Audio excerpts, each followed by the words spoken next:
Alors bonsoir la chaîne dans la référence astronomique, bonsoir Mortis et bonsoir le représentant de Proxima. Donc on va débattre de certaines choses, on va essayer de voir un petit peu ce que disent les personnes sur le live. Vu qu'elle part plus tôt, est-ce qu'on pourrait voir le Crew Dragon passer au-dessus de chez nous? Oui, et il va passer au-dessus de chez nous, je crois que c'est vers 23h si je me trompe pas, mais on devrait le voir. Bah, déjà, on pourrait peut-être résumer un peu en quoi consiste le vol de ce soir. Donc, je sais pas s'il y en a qui sont calés pour résumer toute l'histoire de Boeing et SpaceX. Ouais, ça se fait. Il y a la NASA qui a lancé un programme pour retourner pour renvoyer des hommes dans l'espace à partir de 2009, parce que du coup, il y avait la fin des missions de navettes spatiales qui a dû être mise en place à cause de leur dangerosité morbide. C'est ça. Du coup, voilà, la NASA a décidé pour la première fois de faire appel à des entreprises spatiales du privé. Donc, du coup, ils ont fait une offre, ils ont une démarche d'offre. Du coup, ils ont eu deux entreprises, ils ont eu plusieurs entreprises qui sont venues les contacter et tout ça. Et au final, il y a eu que 2 finalistes qui ont eu le droit à un budget alloué pour le développement de vaisseaux, de vaisseaux habités destinés à aller en orbite basse pour ravitailler l'ISS. Du coup, ces deux entreprises retenues, ça a été Boeing et SpaceX. Donc Boeing qui a assez étonnamment finalement eu Une place? enveloppe plus importante, Ouais. une enveloppe de la part de la NASA qui était plus importante que celle de SpaceX. Ouais, Et, je crois 4 milliards, non? Ou un truc du voilà, genre. alors j'aurais pas les chiffres en tête, mais ça doit être un peu comme ça. Alors que du coup, on se retrouve avec SpaceX qui finalement a En coûté le avance, ouais. la NASA et qui est en avance. Donc, voilà. Ouais, c'est sûr. Je sais que pour Boeing, il y a pas mal de problèmes de gestion de leur entreprise, notamment, où ils font de moins en moins attention à la qualité. Et ça se répercute aussi sur les avions et tout ça. Bah, tu peux peut-être nous en parler, Mortis, d'ailleurs, par rapport aux avions, tout ça. Je sais, t'es un peu plus calé là. Je sais pas si t'as des précisions à apporter par rapport à Boeing. Bah, déjà, il y a le fait que il y a le 747, tout comme la 380 qui commence à se péter la gueule. Parce Donc, que là c'est bon. en sachant que c'est un avion qui était un peu mythique de Boeing, quoi, c'est un mauvais point pour leur image, c'est quand même l'avion que tu reconnais de Boeing qui disparaît. Il y a plusieurs Airbus. Bon, Boeing, ils sont quand même en train de récupérer des places sur Airbus, mais après, il y a aussi le côté aviation de chasse où le F-35, même s'il n'est pas aussi mal que tout ce qu'on dit de lui, il reste un gros gouffre à pognon. Et ça reste un projet de Boeing. Et ouais, c'est pas. Ils sont pas dans une période top, mais bon, je pense qu'ils ont vu pire quand même. Ouais, c'est sûr. Alors justement, on va Puis- peut-être parler un petit peu de Boeing et de SpaceX. Alors, comment vous voyez la répartition à peu près des lancements? Est-ce que vous voyez plus une place importante de la part de SpaceX, si jamais le lancement se fait bien aujourd'hui? Ou est-ce que vous voyez vraiment du 50-50, ou voire même une disparition d'une des deux entreprises? Est-ce que vous vous projetez sur le futur? Est-ce que vous arrivez à vous faire une petite idée de la place qu'auraient les entreprises privées, justement, sur le vol spatial habité? Il me semble quand même que dans les contrats que la NASA avait signés avec les deux entreprises, il y avait quand même deux vols, il y avait un certain nombre de vols habités qui étaient précommandés. Donc du coup, je pense que normalement, ils devraient être à peu près répartis. Et puis d'ailleurs, Thomas Pesquet, fin 2021, il devrait emprunter une des nouvelles capsules, donc soit la CST sans Starliner ou soit la Crew Dragon, on sait pas trop encore, donc c'est l'une des deux. Donc non, mais je pense que c'est les deux entreprises qui feront, ça sera soit l'une soit l'autre, quoi. Selon les disponibilités, comme ça on pourra faire peut-être beaucoup plus de lancements et ça sera beaucoup mieux organisé. Donc je pense que il y aura les deux entreprises resteront, je pense. D'ailleurs, du Thomas côté de la Pesquet NASA, quoi. avait annoncé qu'il préférait voler dans une capsule de Boeing plutôt qu'une capsule de Oui, SpaceX. oui, j'ai vu ça, ouais. Alors justement, on avait eu un débat lors du dernier live que j'aimerais bien avoir l'avis de Solarius et de Mortis.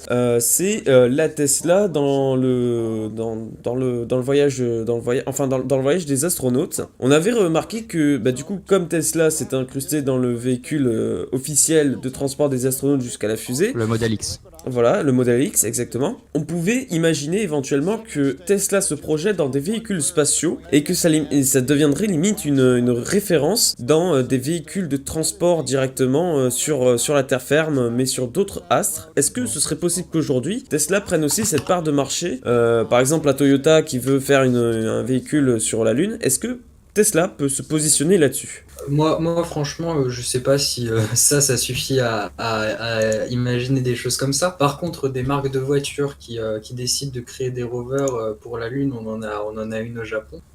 C'est Mitsubishi qui s'est allié avec la JAXA pour créer un assez gros véhicule, je crois. Je sais pas s'il sera véritablement emmené un jour sur la Lune, mais en tout cas, c'est un beau projet. Hein.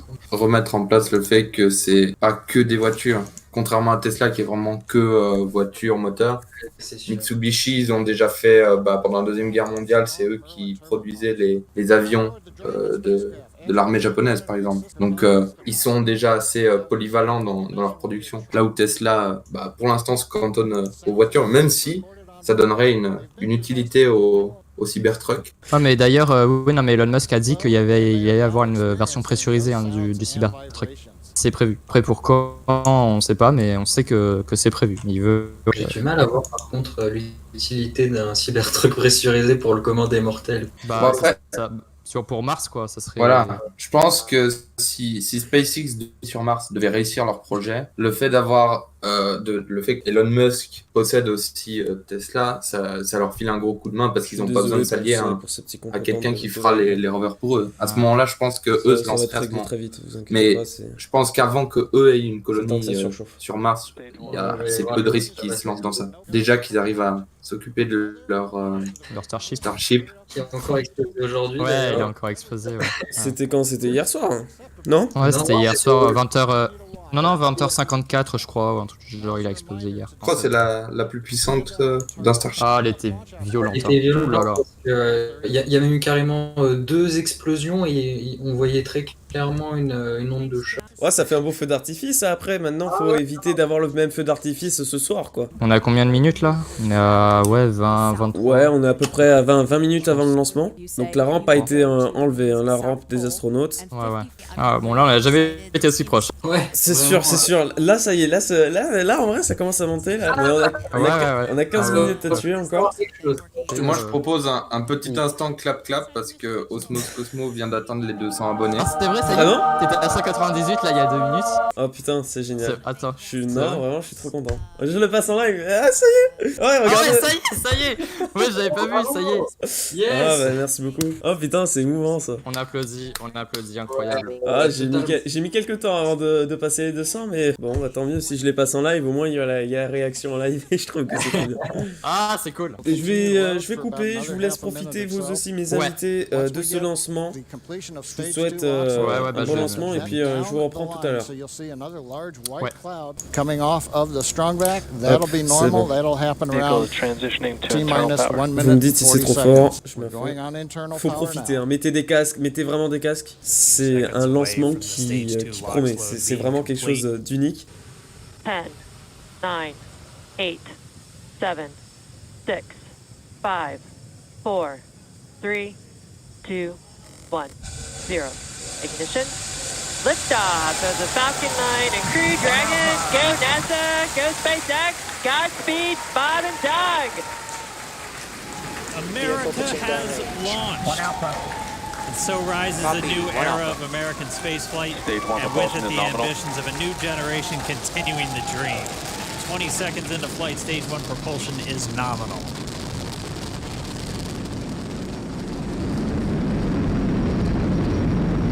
T plus 30 seconds into this historic mission. Flying crew on board Dragon and Falcon 9, and look at them go. Falcon power telemetry nominal. M1D throttle down. We're throttling down to get ready for the period of maximum dynamic pressure. We're in the throttle bucket. Reports say all systems are go. Vehicle is supersonic. We've exceeded Mach 1 on the Falcon 9. J'ai pas envie de rallumer les micros trop tôt, mais je pense que là c'est M1D un throttle up. bon moment. rester un petit We're peu silencieux throttling pour back profiter up quand to même. full power as we're through max Q. Copy, 1 Bravo. And we heard that 1 Bravo call out. That's just the second abort zone that they're in. They'll continue to be on this until the first stage has done its job and they switch over to the second. At this point, Bob and Doug pulling about 2.3 Gs, 2.3 times the Earth's gravity, already moving at over 1,500 miles per hour. We've heard the call out for MVAC engine chill.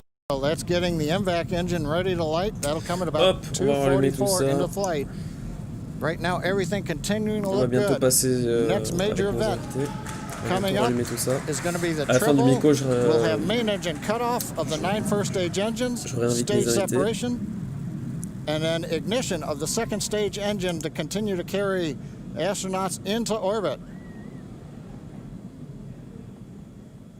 Coming up in about 20 seconds.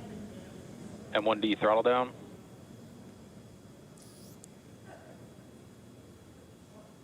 We heard we're throttling down the Merlin engines on the first stage.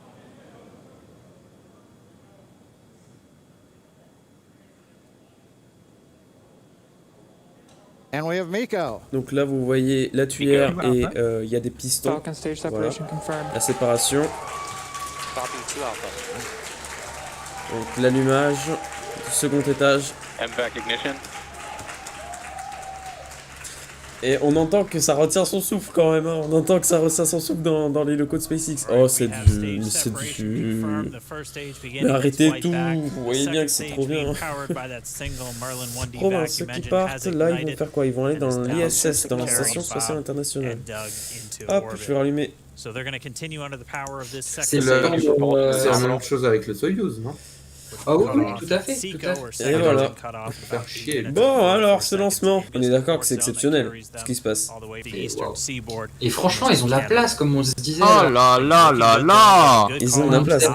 Ils ont de la place. Quel hein. lancement! Oh là là! Ah, ils ont vraiment beaucoup de place. Et puis, alors, C'est mais drôle parce que les sur mecs, la ils ont caméra, pas- on voit bien que la Terre elle est plate. Hein. Ouais, c'est vrai que là, elle est toute plate. C'est Ouais. artistique. Elle est plate, mais de biais. C'est une terre, mais qui n'est pas droite en fait. On a un plan C'est- sur l'arrondi. Ah oui, merde. Oh, pff. Elle est de manière globale, genre elle est pas très, elle est circulaire mais pas trop ronde en fait. Elle est pas ronde, elle est plate, mais. Putain, on a vu quelques vues intérieures, mais ça s'est coupé très Bah rapidement. regarde, non mais regarde, là il y en a encore là. Oui, oui, mais pendant le lancement, il y en a eu un tout petit peu. Et là, c'est fou. Putain, Les mecs là ils sont en train de subir presque 2G et à la fin ils vont subir presque 4G, hein. Ils subissent presque 4G. Ouh oui d'accord. D'ailleurs le premier étage va revenir sur la barge, il va revenir se Ah, poser. oui. ça arrive là. Ça arrive. J'espère que et ça serait ouf si ça réussit en plus. Hein. Ah ce serait Bah, pas Tout mal. réussit parfaitement, ça serait incroyable. Je pense qu'il n'y a pas de raison parce que ça fait très longtemps qu'on n'a pas vu de. Bon, à part quand quand c'était les Falcon Heavy, mais sinon, on a. Si, il y en a eu un où c'est arrivé dans l'eau juste à côté, mais c'était. Ils ont pu quand même le récupérer, je crois. En fait, s'ils ont fait ça, c'est parce qu'il avait plus assez de carburant et que du coup, ils l'ont fait atterrir juste à côté. Ouais. Mais ils avaient plus assez de quoi le faire ralentir avant. Ah, ok. C'est une très bonne information.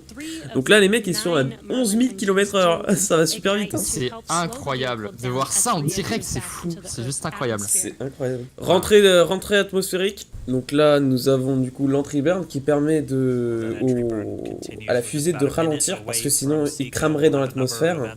Le premier étage cramerait dans l'atmosphère.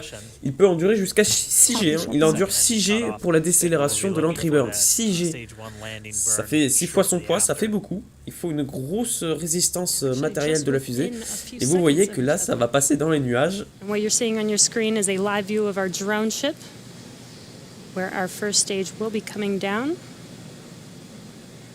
Looks like we lost that live view, but we'll wait for confirmation of that landing shortly here. Oh, oui. Ouais, voilà, c'est bon. And there you can see on your screen, Falcon 9 has C'est bon, ça landed. atterrit ça. Mais... This is the Oh first putain, j'ai eu Falcon peur. 9 to à un moment donné. carry humans to orbit, so very exciting Bien, for us. elle bascule pas malgré. J'ai eu peur, C'est ça, hein. ouais.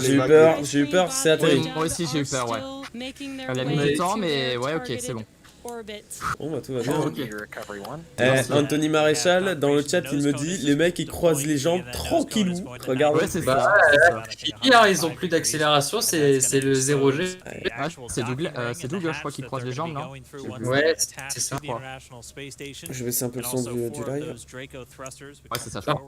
Bon bah écoutez, merci beaucoup déjà, bah du coup je vais rappeler vos chaînes, La Référence Astronomique, Mortiste, Baptiste de la chaîne Astronosky et donc merci à Proxima et son collègue du coup Solarius. Merci beaucoup d'avoir participé à ce live, j'espère qu'il vous a plu. Allez, je vous souhaite une bonne soirée et puis dormez bien, rêvez bien et surtout regardez le ciel parce que ce soir on devrait avoir un beau petit truc qui va nous passer au-dessus de la tête. Bon, allez, à plus. À plus.